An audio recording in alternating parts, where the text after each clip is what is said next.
তুমি কি কখনো লক্ষ্য করেছো, ফুলেরা কখনো শব্দ করে না, তারা শুধু রঙে, গন্ধে আর শান্তিতে কথা বলে।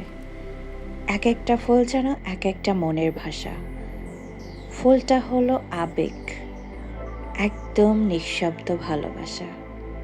রাস্তার পাশে হোক বা পাহাড়ের চূড়ায়, ফুলেরা কোথাও কোনো অভিযোগ রাখে না।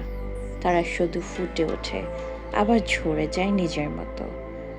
হয়তো মানুষ তেমন না, কিন্তু ফুলেরা শেখায় চুপচাপ থাকলেও কত সুন্দরভাবে বেঁচে থাকা যায়। প্রতিটা গল্প, প্রতিটা নিস্তব্ধ হাওয়া শুধু অপেক্ষায় থাকে কখন নিজেদের বাণী শুনবে, কখন নিজেদের কথা শুনবে। ফুলেরা শেখায় কিভাবে নীরব থেকে নিজেদের সৌন্দর্যে দ্বারা অন্যকে মুগ্ধ করা যায়, অন্যকে প্রশান্তি দেওয়া যায়।